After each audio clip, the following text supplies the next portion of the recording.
Everyone, please be seated if you want to listen to the presentation. Everybody here? Yep, we're gonna get started. Okay. Girls, are you coming in? Yep. Okay, we're starting. Okay. They're looking for you. Okay, we're gonna have the presentation, which should take about 30 minutes. Then we'll have a question and answer. And then everybody can go on that side, and the food should all be ready for you at that point. We'll have Pastor Paul give us the prayer, and then we'll eat. And I'm so happy that y'all made it. And with no further ado, James Durdan. Okay. First off, thank you all for coming. And if you've noticed that I look a little bit different, it's because right before my trip, usually for trips like this, I buzz my head and I shave, so I don't have to bring a shaving kit or less shampoo. It's all about saving space in my carry-on. So I normally, when I get back from a trip like this, I shave immediately. I wanted to keep this beard so you could see it. And tomorrow, it'll be a glorious day where I will get it shaved and I will be smooth again and I won't feel my whiskers every time I eat. So, this is all for you. You get used to it, James. Oh, I don't, maybe another month from now, I don't think I can handle it. But I think it was good for the Lent season to have, something I don't normally do. So an overview for the trip is, why did we go on this trip, and why did we do this religious pilgrimage in northern Spain? Well, my sister, sadly she had to put down her dog Kobe a few years ago, and she read this book about I'll Push You. It was about these two friends going on this Camino together in northern Spain, this building of friendship. And she's like, James, let's go on this Camino together. So she wanted to do two things, go on the Camino and go to Amsterdam. And I was like, Andrea, do you really want to do a full Camino? Because the Camino can take months to do. And she said, you know what, let's just do a week of it, just enough so we can get our little certificate. So we made a deal, we did the Camino, and then the other 3 weeks we went around Europe and did other little parts of the continent. Now, first off, what is the Camino de Santiago, you might ask? What is that pilgrimage? Well, it is a pilgrimage to visit the remains of St. James, the Apostle James. And you may ask, which James? It's James the Older, I believe the son of Zebedee, is believed to be buried under this church. The story goes that he was martyred in Jerusalem, and his followers took him to northern Spain by boat, and then they transported his body inland into the the town of Santiago in northern Spain. The full title is Santiago de Compostela, and his remains are here in this church. So when you arrive in Santiago, you can go into this cathedral, go down into the church like a basement kind of thing, and you can see that he is in a silver casket. And that is where St. James is buried. The reason why he was buried there was during his life, it is believed he was evangelizing the Spaniards about 2,000 years ago. Now, the Camino, before the Camino, there was a lot of legwork that Andrew and I had to do, booking flights, accommodation, buying excursion tickets, planning the itinerary, and also I dabbled in learning some Portuguese. I know a decent amount of Spanish, but Portuguese, I thought they're both Romance languages, they're like sister languages. So I tried to learn that so I could at least ask, where is the bathroom? Table for two, please. And the very important phrase, do you speak English? That if I could learn those phrases, I would be okay. And then one thing, we had to get tickets for the Anne Frank house, and you had to get those weeks in advance. My sister had to wake up probably like 3 o'clock in the morning to get those tickets. So there was just a lot of legwork to get ready. Planes, trains, and automobiles, booking everything imaginable to make our trip as seamless as possible, while also recognizing that we are in God's hands. Like every time you're abroad, you're just praying, you're praying that you stay healthy and you do not get the infamous stomach bug. And thank the Lord that did not happen on this trip. So I want to give you a little overview of the trip, the little itinerary. So we started in Chicago, flew to Madrid, took a train up to Sarria where the Camino started, walked all the way 70 miles to Santiago, a bus to Porto, Portugal, flew to Barcelona, Spain, then flew to Paris, and then on Easter Sunday took a train to Amsterdam, Netherlands, finished up the trip in New York City, and finally returned home to Chicago, Illinois.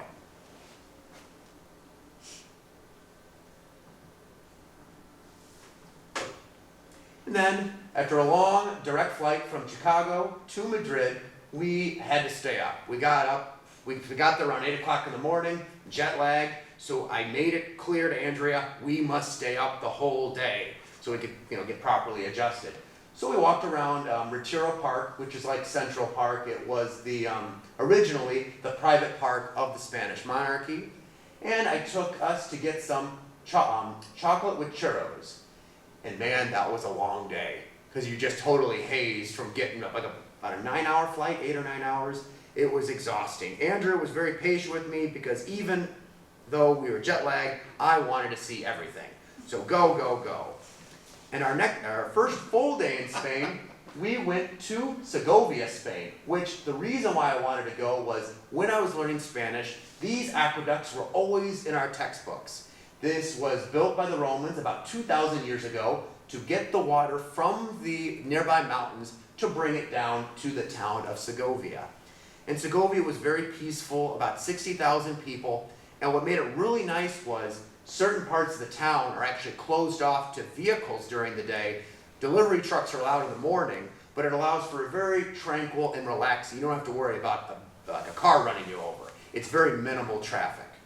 Now, the cool thing about this is I had a friend who gave us a tour of Segovia for the day. We took a bus up there, and she told us that there's a story that the Roman aqueducts were not built by the Romans, but in fact, they were built by the devil himself. Now, the story goes, it almost sounds like the song, "The Devil Went Down to Georgia." It's very similar. There was this village girl in Segovia who hated every day she had to go up to the mountains, get water, and bring it back. Like a 30-mile round trip, or just a lot of walking. And she was very lazy, and she said, I would sell my soul if there was a way for me to get water from the mountains and I wouldn't have to walk. Well, the devil heard her request and said, you got a deal. I will take your soul if I can build an aqueduct before the sun rises. And she said, okay, deal. So the devil and his demons are building the aqueduct, and they're about to finish. And the girl comes to her senses. What have I done? I've sold my soul for an aqueduct? I mean, this is awful. Like, Virgin Mary, please save me. And the Virgin Mary heeds her request, and the Virgin Mary made the sun rise a second earlier. And as a result, the devil was about to put on the final stone. The sun rose, so she was able to have the aqueduct, easy access to water, and she didn't have to sell her soul because he wasn't able to finish the whole aqueduct before the sun rose. And what's cool about it is there actually is a statue of him right next to the aqueduct. Here's the devil with the final stone. So it's just kind of a cute little story. I never heard of it until she told us, and also he's trying to take a selfie. But yeah, just a kind of an interesting little story. Now, factually, it was built by the Romans around the time of Christ, about 2,000 years ago. And it was actually still in use, I think, until the 1800s. So it was used for about 2,000 years until recently. It's a very beautiful, beautiful aqueduct. And I don't think it's held together by any mortar. So I have no idea how they kept the archways, solid. James. What? Andrea's name. Andrea's hand. Oh, well, should I go into that? Well, you could tell me it's cute. Oh, okay. Well, in the little thing, I don't know why they have. Oh, geez, give me a second. He has his little ding-a-ling, so she had to cover it for your perusal. There you go. I wasn't sure if I shared that or not. Okay. And then further in Segovia, there was a few nice. It's a very nice town for a day trip. 60,000 people, very tranquil compared to the hustle and bustle of Madrid. If you've watched the Snow White cartoon, the Disney Snow White from 1937, this castle was the main inspiration for that castle in Snow White. And here, this is a church, and it's a very nondescript, not very fancy church, but this is where Queen Isabel of Spain was coronated, and she was the one who funded Christopher Columbus's voyage to the New World. So you could say it all began here. We wouldn't be here without her being coronated, potentially. And further things, we went back to Madrid the next day. This is the Plaza de Cibeles. Cibeles was the goddess, the Greek goddess of fertility. this used to be a post office, and now it's a city hall. So this kind of is a testament to the beautiful architecture of Madrid. Also, this is the Madrid Tower. This was built in the 1950s, and this kicked off the Spanish Miracle, which was a 20-year period of really strong economic growth, turning Spain into a relatively poor country into a prosperous, industrialized nation. And then, of course, if you've heard of the story of Don Quixote, the man who charged into windmills believing they were giants, here's a statue of him, and that is, to many people, the first modern novel. This Spanish tale of a man wishing to be a knight in relatively modern times. Oh, and his sidekick, Sancho Panza. And this is the Temple of Debod, which was an Egyptian temple that was transported from Egypt and then taken all the way to Madrid and rebuilt. And it was a sign of gratitude from the Egyptian government to Madrid, to Spain, saying thank you so much for helping us reclaim a lot of these pieces of architecture and artwork that were going to be destroyed by Egyptian flooding. Spain helped Egypt, and Egypt sent this as a thank you. And this is Plaza Mayor, the main plaza in Madrid. And it's amazing how small the world we live in. There was this Iowa Iowa group in Chicago Airport, and they were booking all their excursions before they were boarding the plane. So I gave them some tips. And what's funny is I didn't think much of it. I'll never see them again. But by golly, a few days later, we were in Plaza Mayor, and this lady comes up to me, hey! And I'm like, okay, first, is this a scam or something? But it was actually the Iowan group that I had met a few days earlier. So it's amazing how small the world really is. And we got some of the local cuisine. Iberic ham, Spanish ham, is absolutely fantastic. So I took Andrea to the Ham Museum, which is Museo de Jamón, Ham Museum. It's like a local franchise deli. So we just went there, ate at the counter, and these were our accommodations. There's my feet. This was an Airbnb, and I was the top bunk. And every night I would pray to the Lord. I would not wake up and find out that I had crushed my sister. Because it was very scary getting up here. Like, okay, very, very careful, James, don't break the bunk bed. So luckily, that was the only bunk bed on the trip. And now a little preview of what the Camino de Santiago entailed. What stops did we do? Well, took a train up to Sarria, where it started. Then we had the leg, Porto Marín. Next day, we went to Palace de Rey, Palace of the King. Then Arzua, amazing cheese. Opino. And then we finally finished in Santiago de Compostela. About a little over 70 miles in 5 days. Now, there was plenty of places along the way to do some tourist pictures like this, looking like an original pilgrim. Now, the pilgrimage is actually very, very old. It goes back, the earliest documentation was about 1,200 years ago, when, I forgot who, but they rediscovered the remains of St. James in Santiago. And then in 1492, Pope Alexander, I forgot, the Pope at the time declared this one of the 3 great pilgrimages in Christendom. And the 3 locations is Santiago de Compostela, Rome, and Jerusalem. These are the 3 main pilgrimages in the Christian world. And it was very, very rural, very green, a lot of cattle, a lot of firewood. I feel like everyone uses firewood either for their heating or at the very least for fireplaces. And I saw plenty of equipment, and I saw John Deere equipment. Now, this is a 717 John Deere.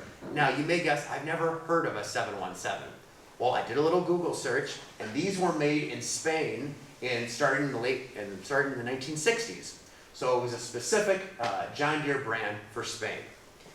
Now, to see our transformation over the course of the Camino, I wanted to interview Andrea at the beginning of the Camino, and then at the end to see if she still wanted to be my sibling. I didn't want to walk her into the ground. A little peeved because my brother thinks this is a race. Oh, well, hopefully I'll slow down. Yeah. Okay. We'll see. Thumbs up, Andrea. Okay. She was very chipper at the very beginning. Let's hope it continues.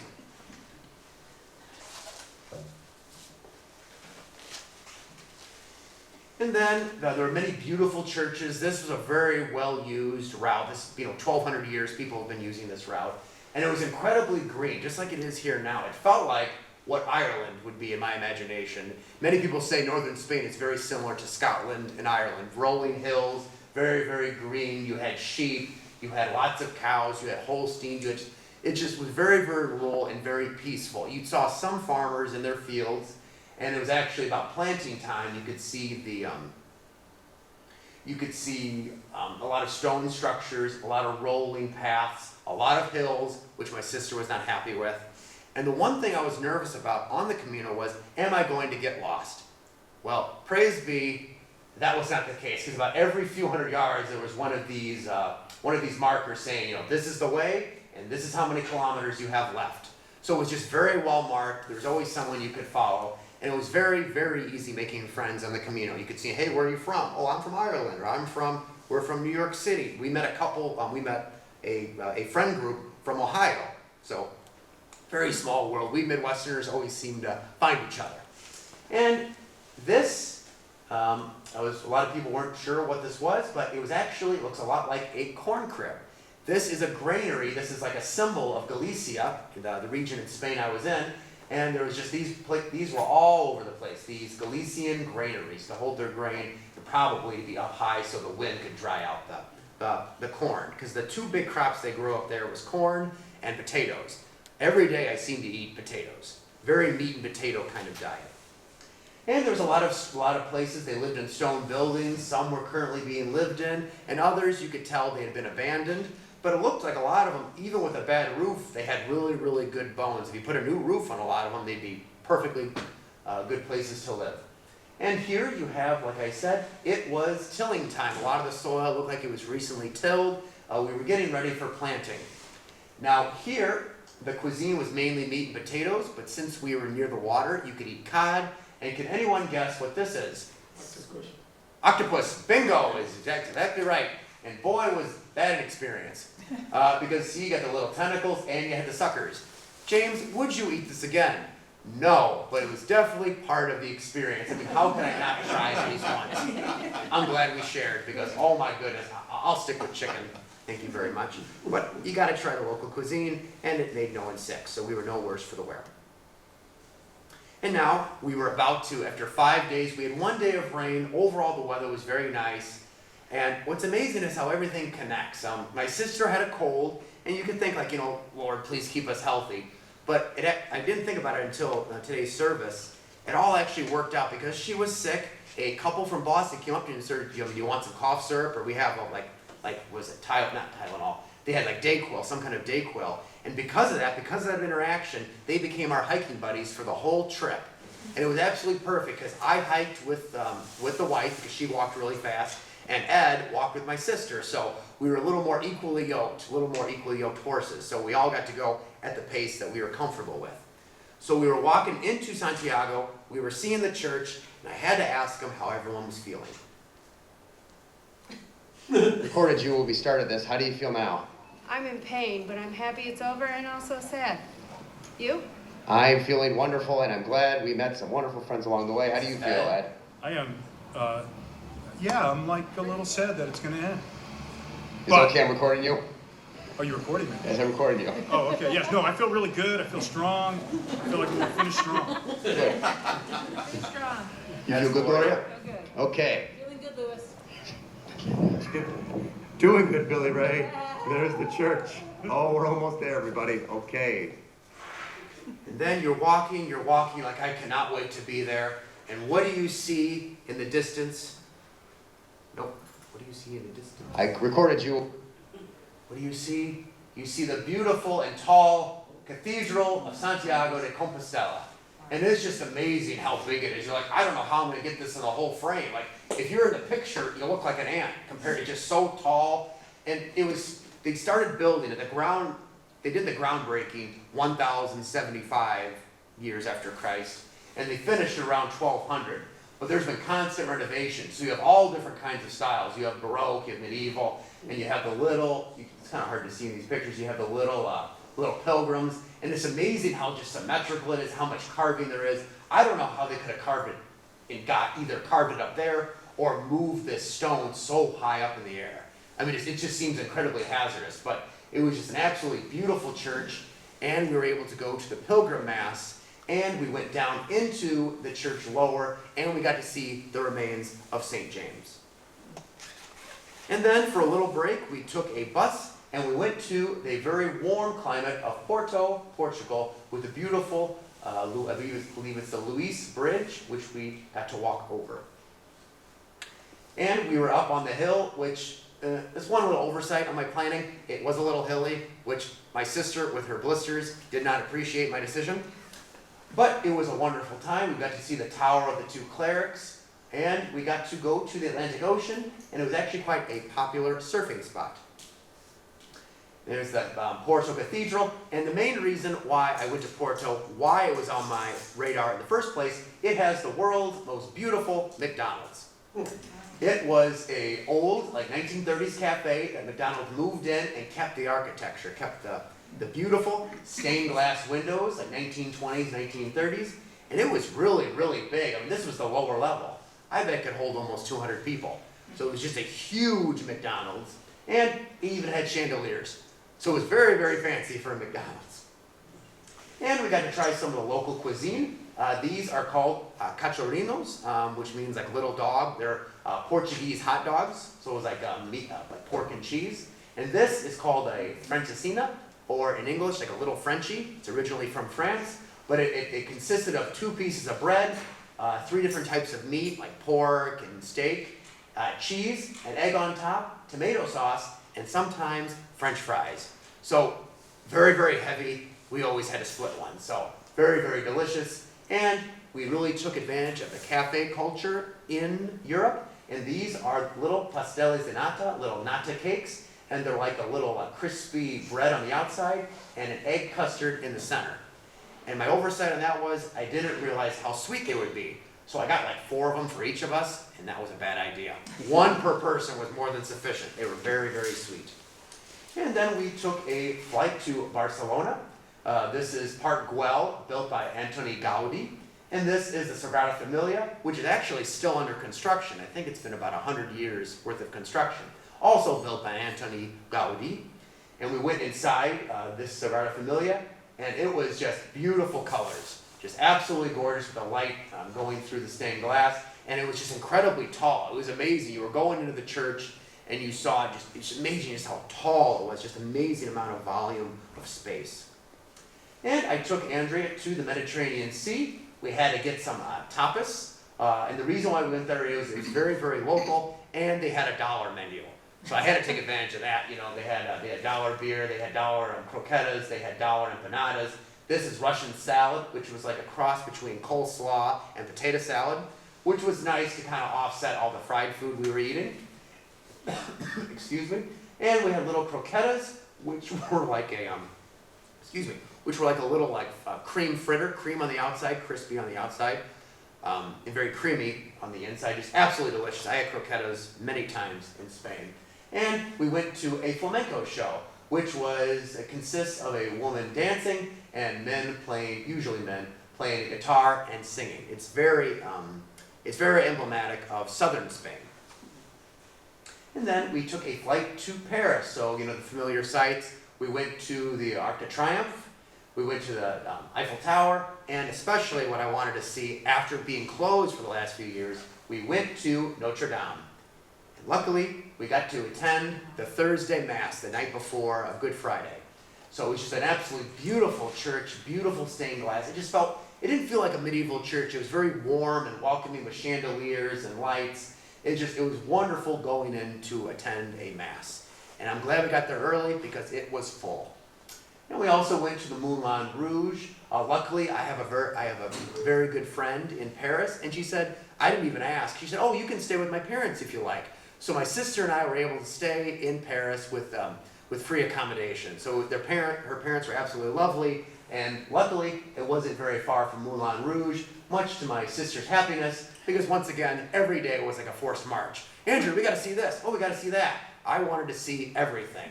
And her poor little feet. I almost wanted to ask you, we all have to do a moment of silence for Andrea's feet. Well, I know everything's all good now, but boy, we were walking like 9 miles a day in Paris. A lot of walking.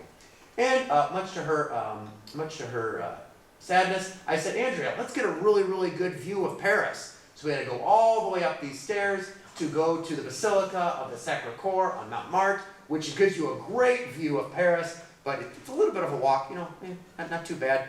You probably can't trust me, because I just, come on, Andrea, let's get a good view. And as a reward, we got a little breakfast, and I got a banana Nutella crepe. So, absolutely delicious. And we also got some more local cuisine. We got a Mont Blanc, which consists, I believe, of like meringue and I believe like a walnut cream. Just absolutely delicious. And we went to the Polidor, a very famous and like quintessential Parisian restaurant. I got the beef bourguignon, which is just a fancy word for like pot roast with a really delicious cream or really delicious sauce and mashed potatoes. And it was absolutely fantastic.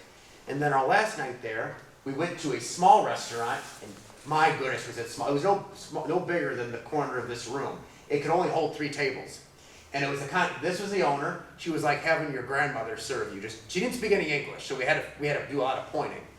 So she served just about 6, was it how many? It was only 6 of us in the whole restaurant, and she served us all at once. So it was one of those things where we ordered this, but she gave us so many things in addition to what we ordered.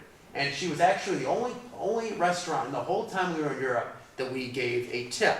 Because in Europe, a tip is not mandatory. Sometimes it's actually seen as an insult. You normally only give €1 for exceptional service, but she was just so above and beyond that we gave her a little extra tip because she just gave us so many free things. I mean, she gave Andrea a scarf and she gave me socks, like Parisian socks. So she was just incredibly nice. And I was nervous because like she doesn't speak any English, but we figured it out. And then we went on Easter Sunday, we took a train to Amsterdam. This was the local, there's a lot of museums, like the Vincent van Gogh Museum. I tried to learn a little bit of French, a little bit of Portuguese. I know a decent amount of Spanish. Dutch, I just didn't even try. There's so many consonants, it was just so hard. So it was one of the museums, I can't pronounce it. And then we also went to the Anne Frank house, where she was German, a Jewish girl that fled with her family to Amsterdam in the 1930s. And they actually hid out in this house for a few years. There was like a secret room. And sadly, they were discovered right after D-Day. They were really excited to be liberated because they knew the Americans were coming. It was only a matter of time that the war would be over. Well, sadly, someone must have tipped the authorities off, and all 8 of them were transported to concentration camps, and 7 of the 8 did not make it. Only Anne Frank's father was able to survive, and that's why we have the Diary of Anne Frank. He published that so her story would get out. That was a very somber time, so I'm glad we did that at the beginning of our time in Amsterdam. And then to offset that, that sad time, we went to the tulip fields outside of Amsterdam. Amsterdam is world famous for its tulips, so you just saw these massive fields, like cornfields, but just full of tulips. And we went to the Keukenhof Gardens. Andrea took so many pictures of beautiful tulips, and I felt bad I didn't include them all, but just beautiful, all the colors of the rainbow, everything you could think of. And since we were in Holland, you have to take a picture of a windmill. I mean, you just have to. And the other story, I'm going to tell you the story of the water closet, which means bathroom. We in the U.S. are so blessed to have many bathrooms and bathrooms that are free. Many times in Europe, we had to pay about $1 to go to the bathroom. And poor Andrea. On Easter Sunday, we were on a train. She went to the bathroom. Then we took another train. She really needed to go to the bathroom. She walked all over the train. She found the bathroom. Oh, it's out of order. Okay, she'll be fine. She can hold it. And then she went to the train station. The only way she could go to the bathroom in the train station was to get out of the turnstiles, like leave like the secure area. Well, she didn't have a ticket. So here she is holding to go to the bathroom. She finally gets to Amsterdam. There is one bathroom, I think, in the whole station. And it's full of people. And you had to pay. So, man, God bless America that we have free bathrooms and free water. Because a lot of times in restaurants, we either had to pay or we had to really be specific. I want the tap water. So, bathrooms and free water in the United States, you gotta love it. But poor Andrea, so many times, if you saw a bathroom that was free, you took advantage. And then in Amsterdam, it was known for its bicycles and its many, many canals. And luckily for Andrea, it was very, very flat. And with our Metro Pass, we were able to use trams, subways, buses, and we even took a ferry. We were in northern Amsterdam, we took a ferry to the southern part. So as you can see, a lot of bicycles. On Easter Sunday, we had a meal at the pantry, a traditional Dutch food. This is called hutspot, which is sausage, mashed potatoes, and vegetables with a little gravy.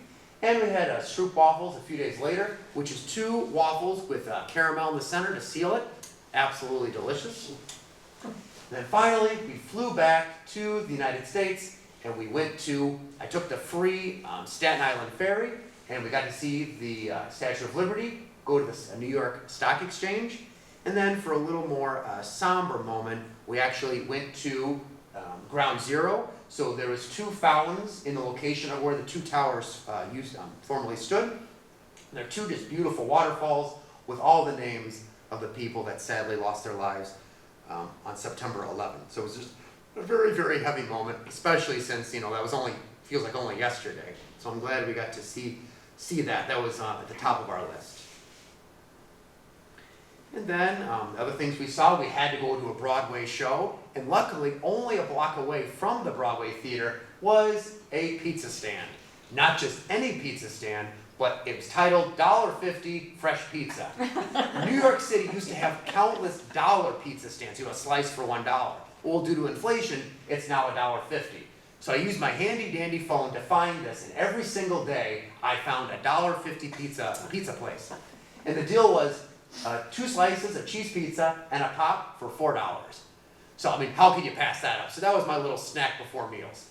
And you could say, James, that's not unhealthy. That's very unhealthy. Well, I was walking 8 miles a day, so I think I can afford a little treat. But yeah, I had that every single day. And then we also went to Katz's Delicatessen, like a Jewish delicatessen. So we had to have a pastrami sandwich, which we shared. And boy, was that expensive. A sandwich was $30. So you're only going to try it once. That's why we split it. Oh my. Yeah. Some pickles and some matzo ball soup. So very, very Jewish cuisine. And then Andrea, after the Broadway theater, she really, really wanted to go to Times Square. And my goodness, that was like if you were inside a phone, all the bright colors. I feel like my eyeballs were being sucked out. There was just so many colors, so many people. It was a lot to take in. It was wonderful to experience, but I wouldn't want to see that every day. A lot of lights. And then I made Andrea walk a lot. I'm not sure if you've known that by now. We walked across the Brooklyn Bridge. This is the One World Trade Center near Ground Zero. And right here is we went on the Brooklyn Bridge, walked into Brooklyn, and this is the Manhattan Bridge. So where we were taking the photo was in the Dumbo district, and I wasn't sure what that was. Well, Helga, the lady we were staying with, she says it's an acronym. It stands for Down Under the Manhattan Bridge Overpass. So it is called the Dumbo district. Now I want to have another little question for you. What can you guess? Can you guess what this building is right here? Anyone can guess? It's kind of hard with the picture. Empire State Building? Let's see. Bingo! Good job, Terry. Yep, it's the Empire State Building. If you can get under the bridge just right, you can get a picture of it right under the Manhattan Bridge.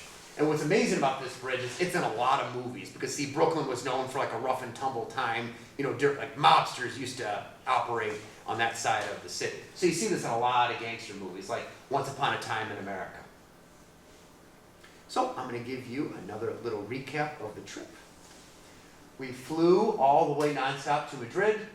There's some pictures. Took a train to Sarria. Then we did our long hike to Santiago, got our certificate. Took a bus to Porto, finally rested, sort of. Went to Barcelona. Flew to Paris. Took a train to Amsterdam. Then finally flew back to New York City, the US of A. And we finally returned home so Andrea could rest her feet. I cannot tell her about the future trips I'm planning. Now, like I said, she took so many beautiful pictures. I felt really bad that I couldn't include all of them, but here's a picture of the tulips, and it was just absolutely gorgeous. Now, would you please, would someone get the lights, please? One more thing I want to show you before I conclude. Is this one it? I don't think it is. Okay, there we go. I have, once I finish, at your perusal, you can take a look at my little souvenir table. In order to get your Compostela, your certificate to say James Durdan has completed the Camino, you had to have a little passport book, and you had to get at least 2 stamps along the way. Every day, you had to go to like maybe a bar or a restaurant or a hotel and you ask, do you have stamps? So you had to get at least 2 stamps per day to prove that you walked along the route and you didn't just take a bus to finish it. So I got this little certificate, and actually they Latinized everybody's name. So my Latin name would be Jacobum, because James is actually, the root is from Jacob, the name Jacob. And I also like to collect little bottle caps, Coca-Cola bottle caps. So every country except for Porto, which didn't have glass Coca-Cola bottles, I have caps from all 3 of the 4 countries. And except for one Uber ride, we took public transportation everywhere we went. So here's all the different metro passes we used. And this is the program for the Notre Dame Mass I went to. Don't ask me what it says, it's in French. I've never sent a postcard before, so I sent my parents a postcard in Porto, Portugal, and luckily it got to them. The other 3, I do not know if they've arrived yet, but at least this one did, so that made me very happy. And then this is our playbill for the Broadway show we went to. This is the Kukenhof Garden with all the tulips. This is the little map. And for our flamenco show, we went to the Spanish Village, which was basically the equivalent of Epcot. It was a little village that summarized all of Spain. So one part of the town was southern Spain, another part of it was northern Spain, one part of it had the Camino. So it was a nice little taste test of Spain, and it also had the flamenco show. And what else? Also, here's some euros that you can look at. And the other thing that was really comforting is the last night in New York City, we had some Chinese food. And the one thing I love about Chinese restaurants, whether you be in New York City or Grand Ridge or Streator, Illinois, all the menus are about the same, almost exactly the same. And the prices were incredibly reasonable. And the bad thing is they only accepted cash. So I was like, oh geez, are we going to need an ATM? Andrea only had a $100 bill. Well, by golly, they accepted it.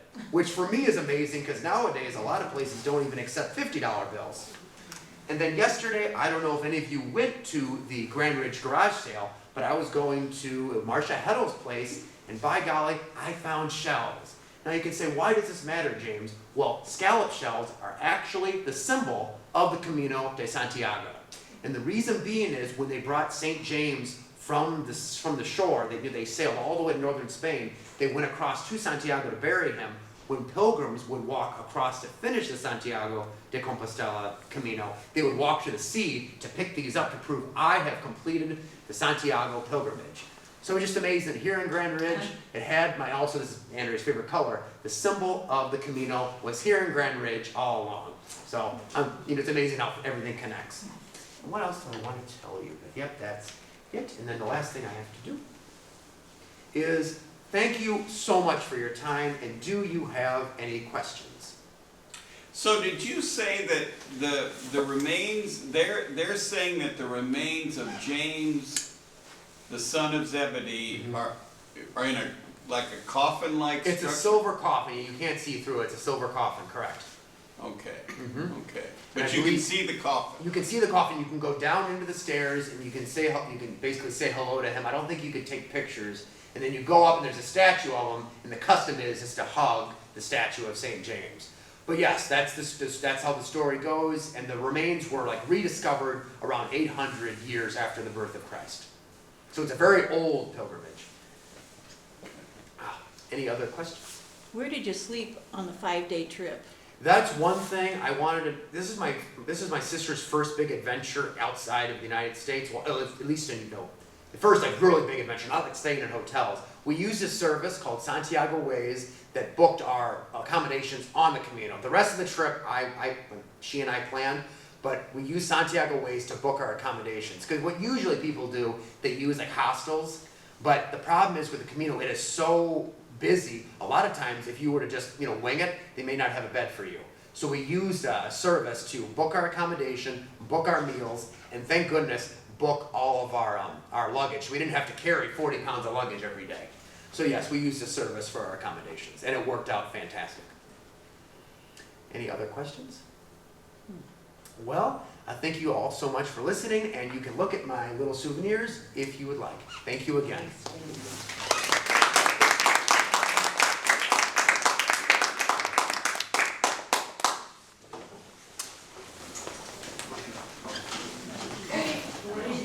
come in,